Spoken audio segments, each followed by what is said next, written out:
Ya, shalom, shalom, shalom semuanya. Apa kabar? Ya, kita sebentar akan masuk dalam pemberitaan secara online. Memang lain daripada yang lain, tapi kita percaya kalau kita sama-sama mau belajar, maka kita akan sama-sama menikmati berkat Tuhan yang luar biasa. Nah, malam ini kita akan dilayani oleh Pak Agus Subandrio. Jadi kita semua para hamba Tuhan yang ada di sini bisa bergantian untuk melayani, karena saya rindu kita sama-sama bertumbuh, berkembang, berbuah, lebat manis bersama-sama. Ya, saya minta Pak Dwi bisa mengawali dengan doa. Mumpung mikrofonnya Pak Dwi dibuka. Monggo. Puji nama Tuhan. Mari kita berdoa. Mengucap syukur kepadamu Tuhan, karena Engkau begitu baik buat kehidupan kami. Kalau pada saat ini kami hamba-hambamu akan memulai kegiatan ini, satu perkara kiranya Allah Roh Kudus terus menyertai kami, memberi urapan yang sama pada kami, sehingga kami boleh mengerti maksud Allah dalam setiap kehidupan kami. Terima kasih Tuhan, Engkau beri kelancaran internet connection dari satu tempat ke tempat lain, semua terjadi untuk kebaikan Allah. Segala hormat, puji, dan syukur bagi Allah yang Maha Tinggi, di dalam nama Tuhan Yesus kami sudah berdoa. Terima kasih Tuhan. Haleluya. Amin. Amin, amin, amin. Nah, malam ini yang sharing adalah Pak Agus dengan tema pertahankan kebenaran. Mari Pak Agus.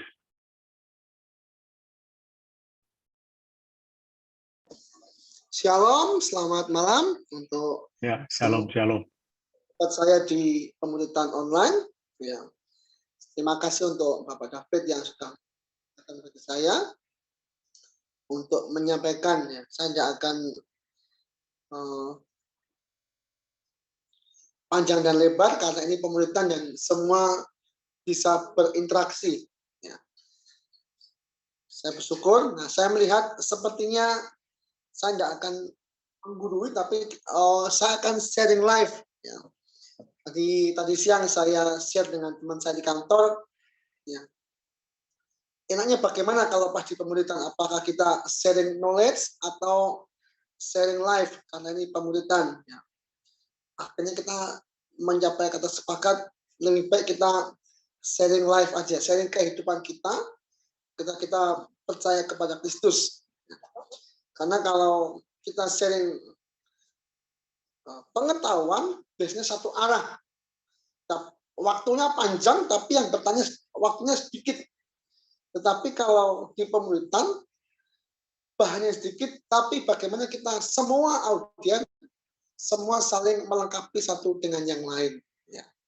Jadi saya bersyukur, saya sepertinya yang paling muda di antara semua rekan-rekan pemuritan malam ini. Ya. Jadi saya tidak maksud menggurui atau saya berlagak sok pintar, tapi kita belajar bersama-sama malam ini bagaimana kita belajar untuk mempertahankan kebenaran dalam hidup kita. Kita tahu ketika kita berkata tentang mempertahankan, berarti ada suatu hal yang penting untuk kita kerjakan dalam kehidupan kita. Berarti ada sesuatu yang kita harus lakukan, ada suatu tindakan untuk mempertahankan sesuatu yang sangat bernilai. Saya akan bacakan firman Tuhan malam ini di dalam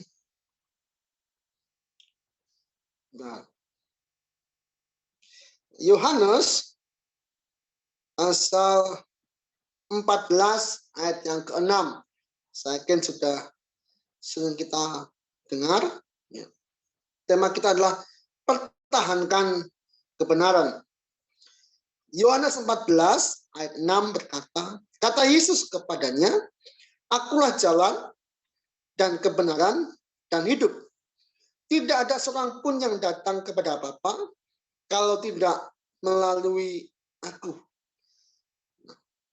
Tuhan Yesus adalah pribadi kebenaran itu. Sang kebenaran itu adalah Kristus atau Yesus. Dengan jelas kita berkata bahwa kata Yesus, akulah jalan, akulah kebenaran. Yesus berkata dengan lantang, dengan memang dia kebenaran dan memang dia kehidupan bagi setiap orang yang percaya. Di dalam kebenaran tidak ada kepalsuan, di dalam kebenaran. Di dalam kebenaran tidak ada dusta. Dan kebenaran itu berasal dari surga, bukan dari dunia. Di dalam dunia tidak ada kebenaran. Yang adalah dusta, kemunafikan. Kebenaran hanya berasal dari surga. Nah, saya yakin bahwa setiap kita adalah orang-orang yang sudah menerima kebenaran itu. Dan kita sedang belajar dengan sang kebenaran itu. Selanjutnya adalah seperti apa kebenaran itu? Saya akan bacakan Matius 13 ayat 45 sampai yang ke-46. Demikian pula hal kerajaan surga itu seperti seumpama seorang pedagang yang mencari mutiara yang indah. Setelah ditemukannya mutiara yang sangat berharga, ia pun pergi menjual seluruh miliknya lalu membeli mutiara itu. Saya senang dengan firman Tuhan ini. Ketika seseorang mencari sesuatu yang sangat berharga dan dia mendapatkannya, dia jual seluruh hartanya untuk mendapatkan mutiara itu. Semuanya dia jual. Kenapa? Mutiara itu sangat penting. Saya yakin ketika kita mendapatkan kebenaran itu, ya, kita berjuang. Karena kebenaran itu adalah sesuatu yang sangat berharga. Lebih daripada apa yang ada di muka bumi ini. Dengan segala isinya, dengan segala kenikmatan, segala dengan gemerlapan dunia, kebenaran adalah lebih penting dalam kehidupan. Bagi yang percaya, bagi yang mengerti, dia akan berjuang memperolehnya, mendapatkan mutiara itu. Bisa katakan kebenaran itu. Karena kebenaran itu adalah sesuatu yang sangat berharga. Dia bisa mengalahkan yang lainnya. Karena keberhargaan itu. Kebenaran adalah sesuatu yang berharga. Dan mempunyai nilai kebenaran. Mempunyai value. Makanya kita berani berjuang untuk mendapatkan kebenaran itu. Suatu kali saya berkumpul dengan tetangga saya. Tetangga saya ini orang-orang yang bekerja di proyek. Suatu ketika dia tanya, Mas Agus, selingkuh itu dosa toh? Wah, itu pertanyaan yang menarik bagi saya. Karena ini saya harus memberikan kebenaran bagi mereka. Nilai-nilai kebenaran Kristus yang ada dalam hidup saya harus keluarkan kepada mereka. Selingkuh itu dosa, Mas Agus. Saya bilang, tidak usah selingkuh. Anda berpikir aja itu sudah dosa. Anda berpikir, nanti mau seperti ini, haknya tidak benar. Itu sebuah dosa. Tidak perlu Anda berselingkuh dulu baru dosa. Nah, ketika kita mengerti seperti itu, nilai-nilai kebenaran yang kita peroleh kita harus keluarkan. Karena mempunyai nilai value yang sangat berharga beda dengan yang lain. Kalau di keyakinan yang lain, mungkin itu hal yang biasa. Ya. Mungkin tidak dosa. Mungkin. Tapi dalam Kristenan, dalam kebenaran bahwa ketika kita sudah berpikir, itu sudah dosa. Ya. Dan mereka berkata, wih, sampai segitunya, iya. Itu suatu kebenaran yang mungkin mereka tidak pernah dengar. Ya. Karena mereka mungkin melakukan dulu bahwa dia nggak dosa. Kita berpikir aja, kita udah dosa. Nah, itu kebenaran yang sangat mahal harganya yang harus kita pertahankan dalam hidup kita. Mempunyai nilai yang sangat luar biasa, sangat mahal dalam kehidupan kita sebagai orang percaya. Makanya dari itu nilai-nilai kebenaran ya harus kita perjuangkan. Karena kita mendapatkannya juga dengan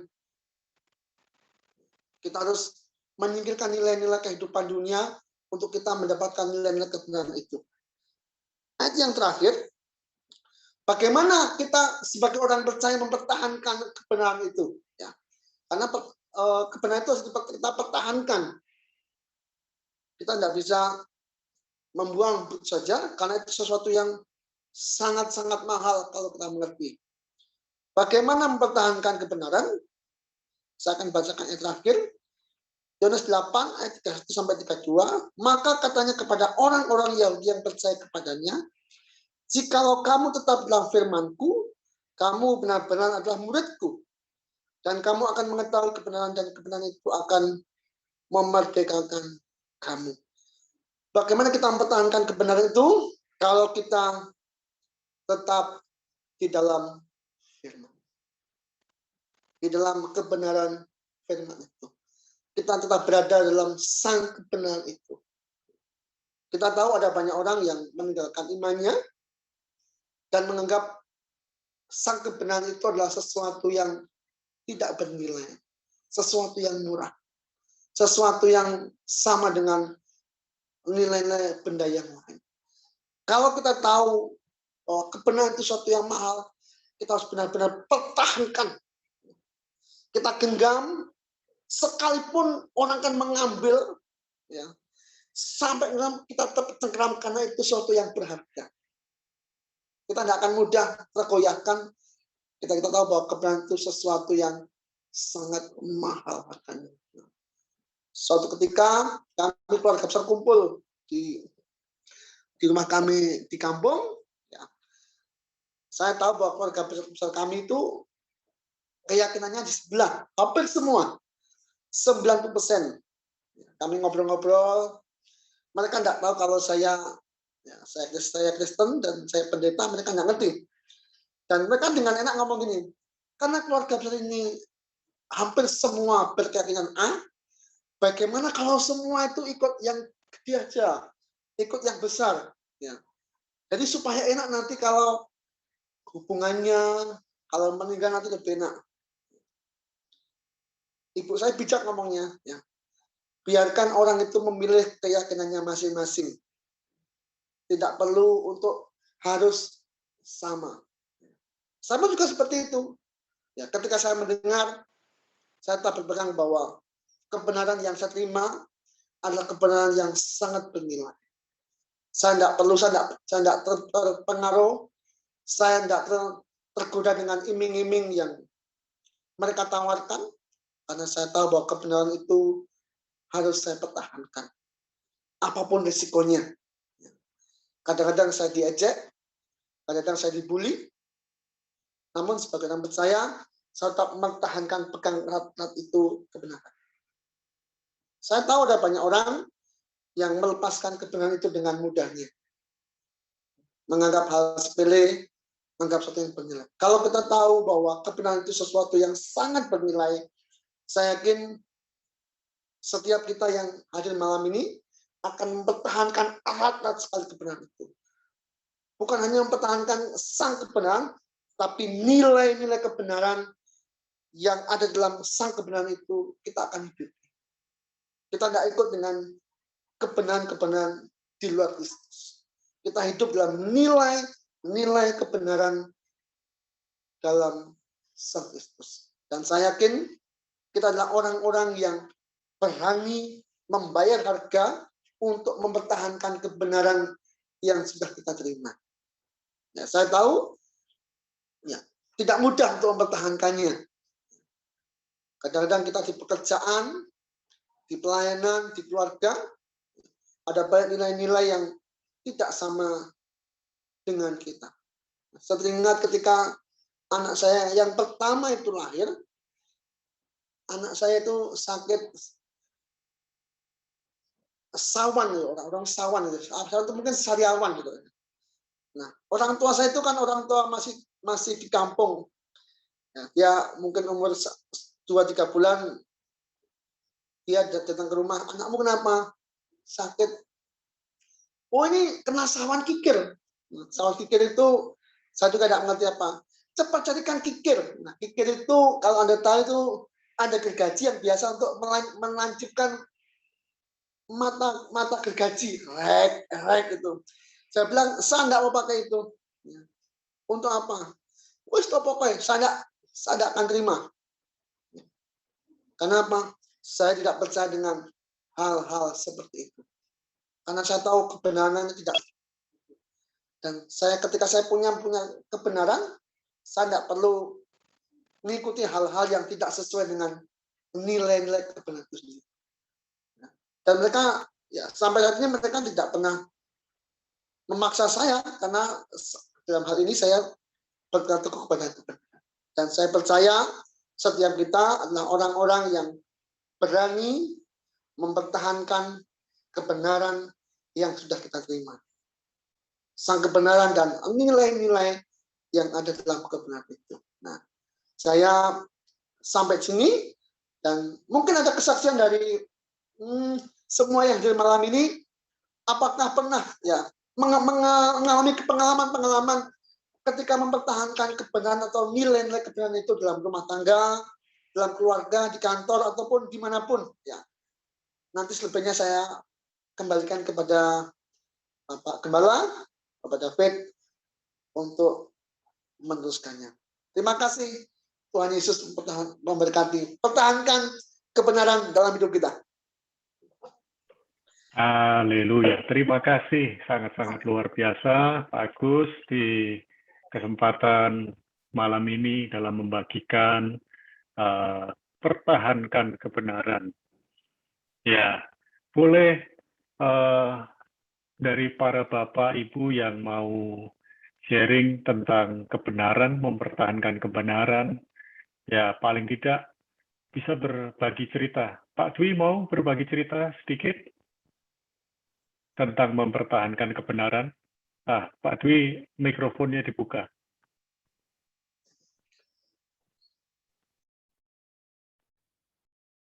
Pak Dwi, bisa dibuka mikrofonnya? Ya, seperti ini. Halo. Ya, betul, betul. Silakan, Pak. Puji nama Tuhan Yesus. Kesaksian singkat ya. Ya, singkat Silakan. sekali. Kami melayani mulai muda beberapa gereja, dan sebagai pegawai negeri sipil tahun 2008 kami dinyatakan lulus sebagai pimpinan. Tetapi karena saya orang percaya di dalam Yesus, kami tidak segera diangkat untuk menjadi seorang pimpinan. Kami hanya berdoa kepada Tuhan rencana Allah yang terjadi dalam setiap kehidupan saya. Kita terus menjadi seorang pegawai negeri yang cinta dalam melayani, dan ternyata janji Tuhan luar biasa. Kalau saya mau memberi nama di depan saya ada Abdullah, saya langsung diangkat jadi pimpinan. Saya pertahankan tidak akan mungkin itu terjadi. Karena kebenaran yang ada, dan saya terus bersandar, terus melekat pada pokok anggur yang benar, sehingga kami dibiarkan disalipi dengan adik-adik yang baru lulus, dan oleh rencana dan kebaikan Tuhan, saya dipakai di tahun 2013 akhir. Ya, nama Tuhan, dan sampai sekarang setelah saya pensiun, Tuhan percayakan dari satu tempat karena hamba Tuhannya sudah dipanggil, dan kami melayani, membantu Mas Bob. Itu jadi intinya betapa dahsyatnya Allah ketika kita mempertahankan kebenaran itu, walaupun memang tidak gampang. Ketika orang percaya ingin menjadi pimpinan, itu tidak gampang. Tapi oleh kuasa Allah yang terjadi dalam setiap kehidupan kita, dan kita melekat pada pokok anggur yang benar itu, campur tangan terjadi. Itu aja. Dan kami dari keluarga Muslim, dan mbah saya seorang haji, ayah saya dimenangkan. Demikian, sehingga anak-anaknya ayah yang jadi pendeta 3 orang, yang satu di Medion itu juga seorang MD dari gereja. Puji nama Tuhan, Pak David dan hamba Tuhan yang lain, satu perkara bahwa ketika kita, kata kuncinya, mohon izin, kata kuncinya ketika kita melekat kepada Allah, campur tangan Allah itu akan terus terjadi. Haleluya. Amin. Ya, terima kasih Pak Dwi. Boleh tahu Pak Dwi terakhir menjabat sebagai apa di sekolah? Supaya rekan-rekan juga tahu. Saya sedikit saya mengerti arti pelayanan ketika saya menjadi penerjemah di gereja. Pada waktu ada sekolah Alkitab dibuka, saya dimintai tolong untuk menerjemahkan hamba Tuhan dari luar negeri, dan saya dikasih kesempatan untuk ikut ambil bagian di dalam sekolah Alkitab itu. Yang pertama, berkat Tuhan yang tak pernah aku pikirkan, dan tak pernah timbul dalam hati Tuhan sediakan. Terus saya menjadi guru bahasa Inggris di SMA Negeri 1 Genteng. Ya, saya menjadi guru bahasa Inggris di SMA Negeri 1 Genteng, dan saya diangkat menjadi kepala sekolah tahun 2008. Saya pernah menjadi kepala sekolah SMA Negeri Bangurjo, dan saya di sana banyak melayani gereja-gereja juga, gereja-gereja seputar sana, Enjang dan beberapa gereja. Dan saya terakhir diangkat menjadi kepala sekolah di SMA Negeri Turing, sehingga sampai pensiun di usia 60. Puji nama Tuhan, pensiun bulan Maret, bulan April oleh kebaikan Tuhan dalam hidup saya ditapiskan. Pak David sendiri sudah tahu itu, dan luar biasa campur tangan yang begitu baik. Dan sekarang saya mengajar pendidikan agama Kristen di SMA Negeri 1 Genteng, dan melayani di 3 gereja yang ditinggalkan oleh Tuhan, dipanggil Tuhan, dan kami siapkan putranya yang punya hati melayani. Puji nama Tuhan, semua terkendali oleh karena campur. Terima kasih Pak David. Ya, puji Tuhan. Jadi saya percaya kesaksian dan kehidupan yang nyata dari Pak Dwi sangat memberkati kita. Amin. Jadi dari mempertahankan kebenaran sebagai anak Tuhan, ternyata posisi akan mengikuti. Banyak orang meninggalkan kebenaran mencari posisi, tetapi ketika Pak Dwi mempertahankan kebenaran, posisi yang mengikuti. Ya, terima kasih Pak Dwi. Boleh mikrofon dimatikan kembali. Ya, saya minta ada yang lain yang mau bersaksi, silakan. Silakan kalau ada. Apa harus perlu saya tanya dulu dengan siapa? Shalom. Ya. Shalom. Perkenalkan, nama saya Stephen. Ya, Stephen. Saya dari silakan. Jakarta. Saya di-invite sama Mami Maria. Oke. Begini, saya ada kesaksian singkat.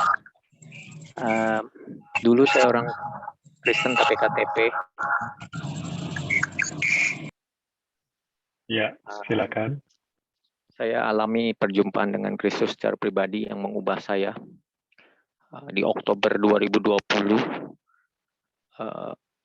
Maksud saya di beberapa bulan yang lalu, saya itu punya ketegaran, dan tiba-tiba ini udah kerinduan saya ya. Pertanyaan saya kepada Tuhan 2 tahun nih, kurang lebih. Tuhan jawab berapa bulan lalu lah. Tuhan jawab. Dia jawabnya lewat mimpi. Mimpi itu yang luar biasa buat saya, karena mimpi itu bisa terulang 2 kali, Selasa dan Kamis. Di tempat yang sama, suara yang sama. Saya bicara tentang kebenaran di sini, ini jelas sekali dia bilang, akulah jalan dan hidup, dan akulah jalan dan kebenaran dan hidup. Tidak ada yang bisa menjamin kamu selain aku. Itu saya mencari tahu siapakah aku ini. Saya dibawa suatu tempat itu bersih banget, benar-benar bersih. Kolam itu mengkilap, itu maaf kata lampu LED yang 1000 watt saya rasa kalah cemerlangnya ya. Tidak ada satu titik noda pun.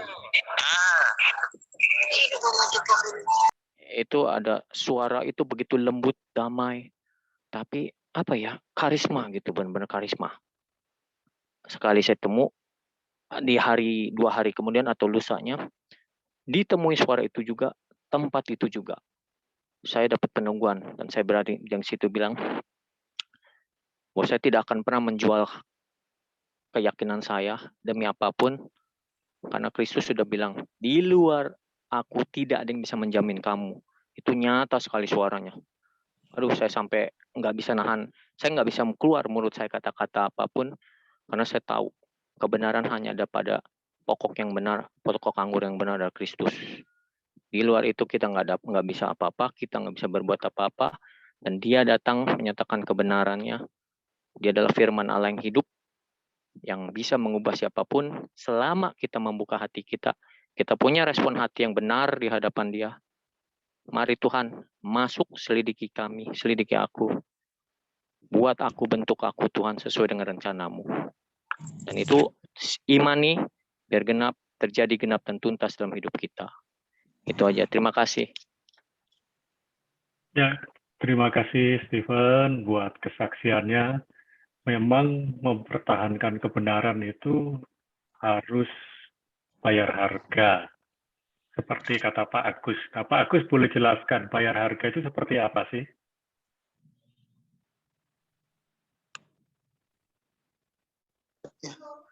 Mereka itu sepertinya gini, ada hal-hal yang harusnya kita pertahankan, namun kita nggak pertahankan. Harusnya kita bisa ikut dengan cara mereka, tapi kita nggak ikuti dengan cara mereka, karena dengan biasanya berkaitan dengan daging. Contoh ketika kita berharga, ketika kita mempertahankan kebenaran, pasti mereka nggak setuju dengan kita. Tapi kalau kita tidak mempertahankan kebenaran, mereka akan baik dengan kita, sahabat dengan kita. Nah, ketika kita mempertahankan, banyak kali mereka meninggalkan kita. Kita bisa ditinggalkan oleh teman, sahabat, atau mungkin juga keluarga, karena kita mempertahankan kebenaran itu. Ada banyak kali ketika kita mesti harus biasa berkumpul dengan mereka, dan mereka tidak mau kumpul dengan kita karena kita kekeh. Harusnya ketika suatu kali, karena saya biasa pegang uang di keluarga besar saya bilang, saya tidak mau bohong. Saya tidak mau saya tidak mau ngapusin nanti kalau terima uang segini, nah kamu ngaku segini aja. Saya tidak mau. Karena itu bertentangan dengan nilai-nilai kebenaran yang harus saya hidupi. Nah, kadang-kadang mereka juga tidak terima. Masa gitu aja tidak mau? Akhirnya kadang-kadang mereka juga marah dengan saya. Kadang-kadang saya juga tidak disapa. Kadang juga nggak ditegur oleh mereka. Karena apa? Karena saya harus membayar harga untuk seperti itu. Saya harus benar-benar membayar nilai kebenaran itu. Ya, meskipun orang lain, keluarga tidak suka, tidak terima, namun saya harus membayar harga untuk mempertahankan nilai-nilai kebenaran itu. Kadang mungkin bisa dicap rohani juga, dicap sok suci, sok benar. Bagi saya tidak apa-apa, karena bagi saya itu adalah hal yang harus saya hidupi dan harus saya kerjakan dan saya harus pertahankan dalam kebenaran itu sendiri. Itu Pak David. Ya, terima kasih Pak Agus. Jadi memang mempertahankan kebenaran itu harus bayar harga. Bayar harga salah satunya dicap sok suci, juga dicap sok rohani. Namun kalau kita ini bingung dengan pendapat orang lain, maka kita nggak akan bisa jadi diri sendiri dan tidak akan mempertahankan kebenaran. Nah, bersama dengan kita ada Pak Sugianto dan Ibu Ayen. Bu Ayen boleh sedikit cerita bagaimana latar belakang Ibu yang sehingga bisa betul-betul ikut Tuhan. Ya, silakan Bu. Shalom. Shalom, shalom. Selamat kenal untuk semuanya. Saya Ibu Ayen. Saya tinggal di Bandung, tapi Bandung Jakarta sih. Saya mau bersaksi sedikit. Latar belakang saya, papa saya Konghucu, mama saya Muslim. Saya dari kecil dididik sama mama saya Muslim. Tapi kadang-kadang saya juga dididik sama tante saya Kristen. Saya suka mengaji, saya suka ke gereja, saya suka lakukan pegang heel, semua saya lakukan. Dengan berjalannya waktu, saya semakin dewasa, semakin mengerti bahwa saya ini tidak di tempat yang semestinya. Hingga saya menikah, saya bertemu Tuhan Yesus, dipanggil Tuhan Yesus seperti yang tadi Pak Steve bersaksi tadi, hampir sama. Saya dipanggil oleh Tuhan Yesus dengan mimpi. 2 kali sama saya dipanggil Tuhan Yesus dengan mimpi. Dan di taman yang begitu indah, Tuhan Yesus mengajak saya, ayo ikut saya, ayo ikut saya. Saya mengikuti jalan itu, dan saya percaya itu adalah Tuhan memanggil saya untuk membesarkan namanya. Ya, pergumulannya banyak sekali ya, saya ditentang sama keluarga, iya, dikucilkan, iya. Tapi saya percaya Tuhan saya adalah Tuhan yang luar biasa, hingga mereka bisa menerima saya apa adanya, bisa menerima saya dengan segalanya, bahwa itu pilihan saya, terima Tuhan itu. Tidak bisa dipaksakan, karena memang itu hidup saya, bukan hidup mereka. Jalan mereka masing-masing, tapi saya percaya bahwa mereka pun semakin hari semakin mengerti bahwa ikut Kristus itu ya berbeda dengan mereka-mereka. Dan saya buktikan di kehidupan saya kepada keluarga besar saya, dan mereka bisa menerima. Ya puji Tuhan, saya pun bisa di akhir detik-detik terakhir papa saya meninggal pun saya bisa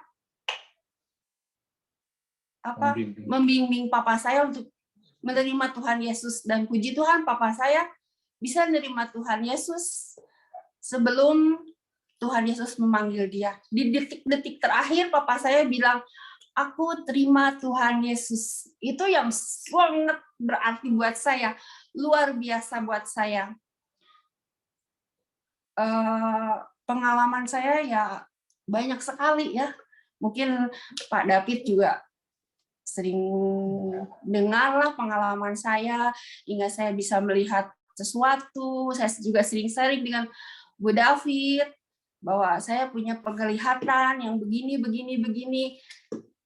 Penglihatan itu pun kadang-kadang ya kalau lagi ini sih ya suka mengganggu gitu ya, penglihatan yang nggak semestinya. Kadang-kadang mereka berbicara, kadang-kadang gimana. Tapi sekarang sih saya, biarlah memang Tuhan izinkan saya diberi penglihatan seperti itu, ya saya bersyukur bisa membantu orang lain, bisa buat jaga-jaga saya juga, bukan istilahnya bukan jaga-jaga buat saya jadi saya punya sesuatu nih, saya harus sombong, saya harus enggak. Dan itu saya lakukan untuk membantu orang lain. Ya, mungkin begitu aja Pak, kesaksiannya ya sungguh luar biasa lah kalau ikut Tuhan Yesus itu. Ya, terima kasih Bu Ayen buat kesaksiannya. Ya, Pak Tandi yang mendampingi saya, percaya kalau Bu Ayen melayani dengan hati, pasti Tuhan berkati. Amin. Dan karunia penglihatan itu bukan untuk sebuah kesombongan, tapi karunia penglihatan yang diberikan oleh Tuhan itu untuk menolong orang lain. Amin. Ya, karena ada orang yang memang nggak bisa melihat secara roh, tetapi Bu Ayen diberi karunia melihat secara roh. Dan dalam beberapa pelayanan kami pernah melayani bersama, dan itu sangat-sangat luar biasa karena waktu mengusir setan, satu rumah itu selesai tuntas. Bahkan kami pernah melayani yang lain-lain juga tuntas. Nah, mari kita maksimalkan karunia-karunia yang kita punya, tapi ingat semua karunia dari Tuhan. Ya, oke. Saya mau tanya lagi yang lain, ada kesaksian apa? Mari Bapak Ibu. Pak Samuel, Huta Barat, ada kesaksian apa? Atau ada sesuatu yang bisa disampaikan mengenai mempertahankan kebenaran? Iya. Ya, terima kasih Pak David untuk waktunya. Shalom teman-teman. Perkenalkan, mungkin ada beberapa yang belum kenal. Nama saya Samuel Huta Barat. Saya melayani di Rock Satelit Sanur, Denpasar, Bali. Gitu ya. Saya senang sekali sih dengan tema pemuridan malam ini, mempertahankan kebenaran. ada orang bilang mempertahankan lebih sulit daripada mendapatkan gitu kan. Kadang-kadang untuk mendapatkan sesuatu, orang bilang begini katanya, untuk mendapatkan sesuatu itu lebih mudah daripada mempertahankan. Nah, begitu juga dalam kehidupan kita, dalam kekristenan, untuk mendapatkan keselamatan itu, kebenaran itu hanya datang kepada Yesus, percaya dengan hati, mengaku dengan mulut, kita menerima keselamatan, hidup dalam kebenaran. Nah, untuk mempertahankan kebenaran ini nggak gampang gitu kan, seperti apa Agus bilang. Untuk mempertahankan kebenaran itu perlu komitmen. Dan untuk mempertahankan kebenaran nggak ada cara lain. Satu-satunya cara adalah hidup dalam roh kebenaran, yaitu Roh Kudus. Kalau kita tidak hidup dalam roh kebenaran, dalam Roh Kudus, sulit untuk mempertahankan kebenaran. Karena banyak sekali, bukan hanya orang di luar sana, anak-anak Tuhan pun sulit untuk mempertahankan kebenaran. Bahkan orang-orang yang sudah melayani Tuhan juga susah untuk mempertahankan kebenaran kalau tidak tinggal dalam roh kebenaran itu. Saya ada satu kesaksian sih begini. Ada seseorang yang diberikan wewenang untuk diberikan wewenang untuk menjaga prokes, protokol kesehatan untuk masuk sebuah gereja. Dan dia dikasih wewenang untuk menyeleksi setiap orang yang datang. Jadi perlu orang yang datang itu harus sudah vaksin, sudah punya aplikasi peduli lindungi. Nah, tapi karena ada seseorang yang belum vaksin, tapi karena ada hubungan keluarga, diizinkan masuk. Gitu. Nah, jadi di sebuah gereja dia dikasih wewenang untuk menjaga protokol kesehatan, tapi wewenang itu dia salah gunakan gitu, mengizinkan orang masuk yang belum vaksin karena perasaan tidak enak gitu. Nah, ini menurut saya ini salah satu juga suatu kegagalan mempertahankan kebenaran. Jadi mempertahankan kebenaran kadang-kadang tidak kita bisa pertahankan karena ketika kita dikasih wewenang, ketika kita dikasih jabatan, ketika kita dikasih posisi, itu kadang-kadang untuk mempertahankan kebenaran itu agak sulit. Karena iblis tahu sekali kelemahan kita. Gitu. Bukan iblis tahu kelemahan kita bukan karena dia maha tahu, enggak. Yang maha tahu hanya Tuhan. Tapi iblis tahu karena iblis punya pengalaman. Nah, pengalaman dia tuh udah banyak banget dari zaman Adam dan Hawa, zaman Daud, zaman Tuhan Yesus, sampai zaman kita gitu. Pengalamannya udah luar biasa. Jadi dia tahu sekali kelemahan-kelemahan anak-anak Tuhan karena dia punya pengalaman. Dan kadang-kadang kelemahan kita itu adalah ketika kita dikasih wewenang, dikasih posisi, dikasih jabatan. Jadi kalau menurut saya sih bahwa setiap kita untuk mempertahankan kebenaran itu perlu komitmen, tinggal di dalam roh kebenaran yaitu Roh Kudus, dan pasti ada konsekuensinya. Sama seperti ketika Yusuf mempertahankan kebenaran di rumah Potifar, ya ada konsekuensinya. Saya teringat waktu istri saya di kantornya, dia di bagian dia personalia. Jadi ada salah satu karyawan datang kepada dia untuk minta dia ini karyawan ini mau mengajukan pinjaman uang di suatu bank, tapi dia minta bantuan istri saya sebagai personalia untuk mengupgrade gajinya gitu. Gajinya sebenarnya tidak memenuhi persyaratan untuk dia bisa meminjam uang yang lebih besar. Jadi dia minta bantuan istri saya untuk mengupgrade gajinya supaya dinaikkan, tapi istri saya tidak meluluskan permintaannya. Jadi istri saya minta maaf, dia tidak bisa membantu gitu, karena dia tahu kebenaran gitu. Padahal yang tahu hanya dia dan karyawan ini aja, karena dalam ruangan tertutup. Jadi karyawan lain, orang lain nggak tahu.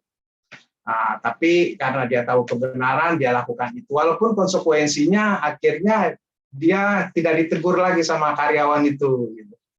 Jadi maksud saya untuk melakukan kebenaran itu memang mempertahankan kebenaran itu pasti ada konsekuensi. Ya seperti Pak Agus tadi bilang gitu kan. Ya dikucilkan, ya tidak dianggap, tidak dihormati, tapi itulah mempertahankan kebenaran lebih sulit untuk mendapatkannya. Ya itu aja dari saya, Pak David. Terima kasih. Ya, terima kasih Pak Samuel. Sepertinya mempertahankan kebenaran itu pahit rasanya. Tapi seperti minum kopi pahit, lama-lama ketagihan. Ternyata mempertahankan kebenaran itu jauh lebih enak daripada menjual kebenaran. Artinya menjual kebenaran, membuang kebenaran. Nah, saya lanjutkan kepada yang lain. Siapa yang mau sharing-sharing tentang mempertahankan kebenaran? Saya yakin Pak Febri ya bisa sharing. Sebagai pebisnis banyak hal yang lika-liku yang dihadapi Pak Febri. Mari Pak Febri. Ya, shalom, shalom Pak David, shalom semuanya, salam kenal. Saya Febri, tinggal di Batam, melayani di satelit Batam juga, Roh Batam. Ya, sebetulnya udah semuanya ada dapat sih, Pak. Nah, tapi saya lihat memang mempertahankan kebenaran itu kadang susah, ya. Apalagi di dunia bisnis. Di mana kompetitor mungkin menggunakan cara-cara yang tidak berkenan, maksudnya tidak baik gitu ya, mungkin melegalkan segala cara untuk mendapatkan suatu boleh dikatakan proyek ataupun kemudahan dalam segala hal. Itu kita pernah alami, maksudnya dengan kita tetap tidak mengikuti cara-cara dunia tadi yang dikatakan, memang kebenaran itu sendiri yang akan memerdekakan. Jadi waktu kita tinggal dari Pak Samuel sudah bagus sekali ya. Kita gimana cara tinggal ya harus tinggal di dalam roh kebenaran itu sendiri. Nah, waktu saya pegang juga kebenaran itu, toh juga akhirnya pihak daripada yang ini sekolah yang lain itu pun tetap kita akhirnya juga bisa lolos gitu dengan baik, maksudnya kita ya bisnisnya tetap bisa berjalan. Dan saya rasa itu waktu kita betul-betul pegang kebenaran itu, karena dikatakan kan berbahagialah orang yang haus dan lapar akan kebenaran, maka kita akan dipuaskan. Saya rasa waktu kita betul-betul hidup secara haus itu kan, haus dan lapar semacam kalau starving, perutnya lapar kan rasanya kalau mau dapat makanan tuh senangnya minta ampun. Nah, waktu kita menyukai kehidupan kita di dalam kebenaran, maka Tuhan pasti akan memperhatikan kehidupan kita. Dari bisnis kita, ya saya ini mengalami lumayan goncangan selama COVID-19, tapi di satu waktu ini saya lihat tangan Tuhan itu begitu baik. Kalau kita melihat ke belakang itu secara manusia, nggak mungkin kita bisa melewatin dari tahun 2019 itu COVID mulai 2020. Saya lihat, sekarang sudah 2021, udah mau habis lagi di bulan Oktober. Jadi memang pertahankan kebenaran itu boleh dikatakan bagi kita itu secara manusia kedagingan itu susah. Tapi kalau kita tetap bergantung, tadi dikatakan tinggal di dalam pokok anggur yang benar, yaitu waktu kita betul-betul bergantung kepada Tuhan, tetap mengandalkan Tuhan, maka kebenaran itu yang nanti suatu saat indah pada waktunya. Kita akan merasakan bahwa ya Tuhan itu betul-betul baik, memerdekakan kita semua.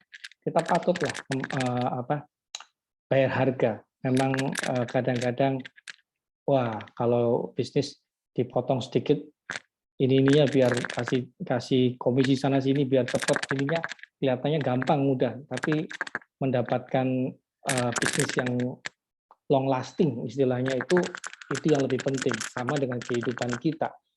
Kalau kita hanya mau cepat itu sih gampang, tapi kita kalau mau jauh perjalanan kita dengan Tuhan, ya itulah kita bayar harga kebenaran itu. Itu aja Pak, mungkin bisa dilanjutkan. Oke. Ya, saya mau tanya, Pak Febri bisa cerita pekerjaan Pak Febri seperti apa? Karena di pandemi ini pekerjaan Pak Febri bukan hanya turun, tapi turun drastis. Ya, bicara tentang ekspor, Pak Febri juga ekspor, tapi ekspornya berbeda. Silakan cerita, Pak. Oh iya, baik. Tapi saya belum.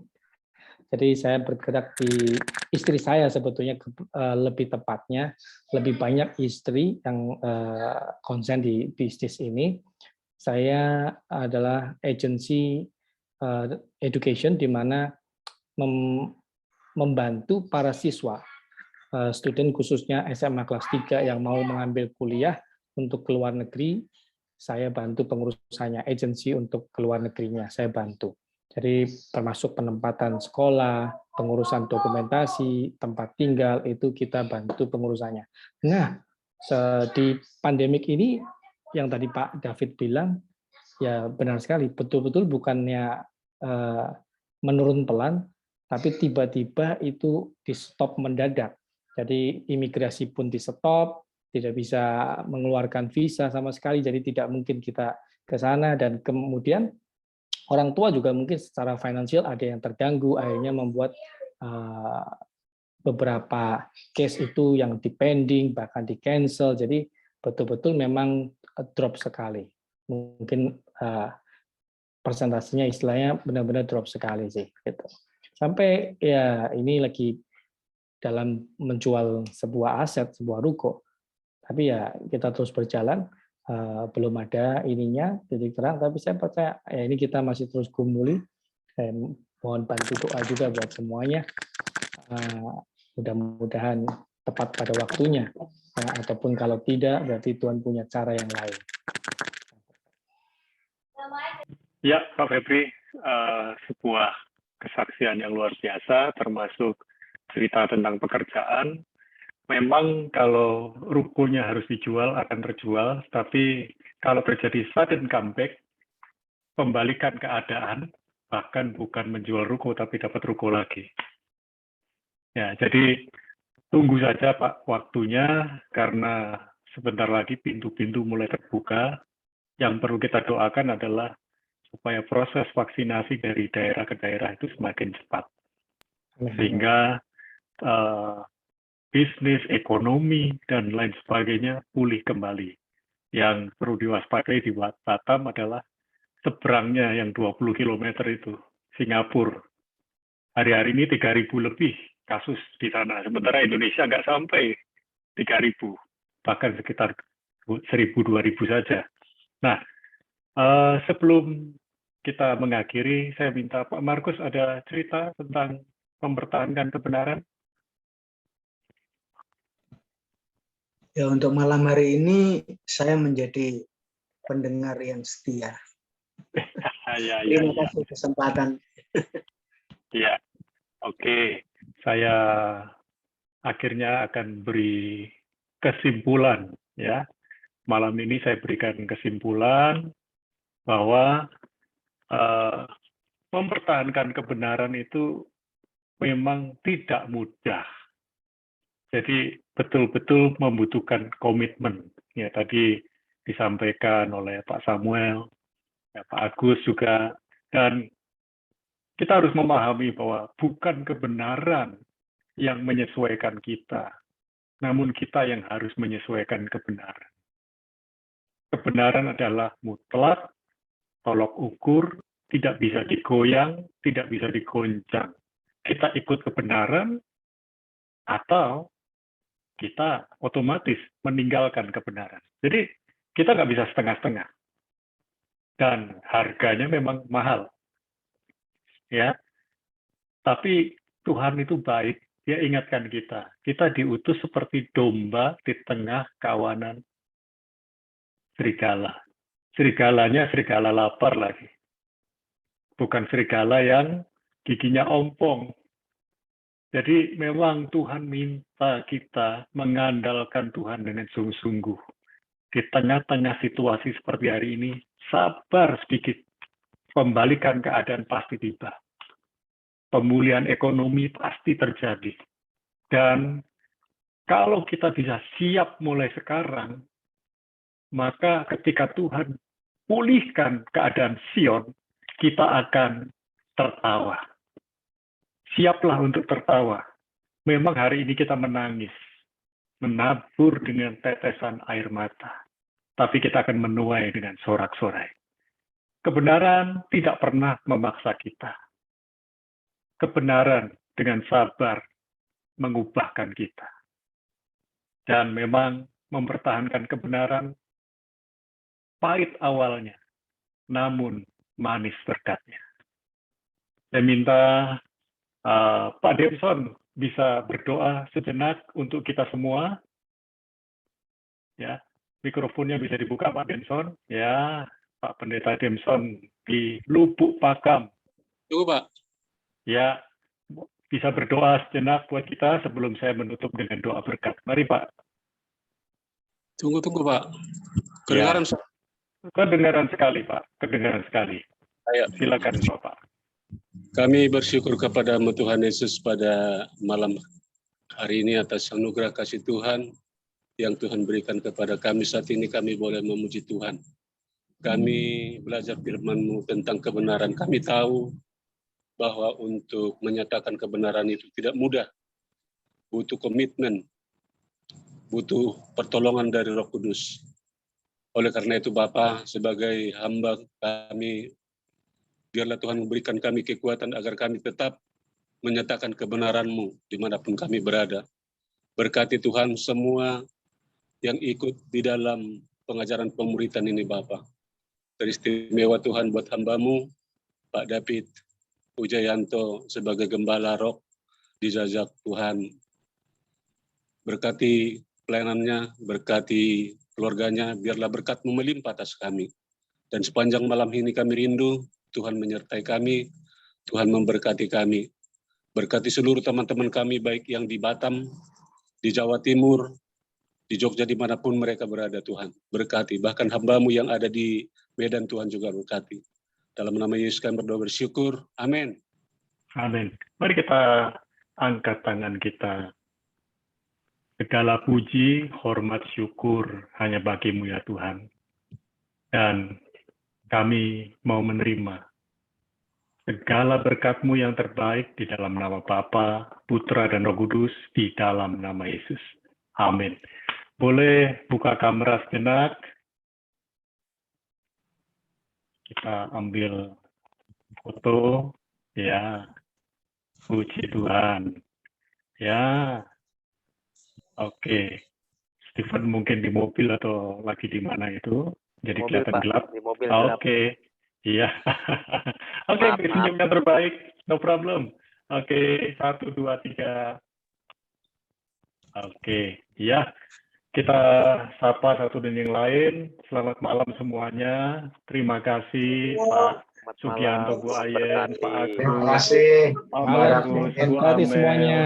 Pak Terima Dwi, kasih Pak Pak Agus. Febri, Pak Samuel, Stephen, Amin. Pak Demson, Terima kasih, Pak. Ya, Mami terima Maria, kasih semuanya. ya, Bu Eka.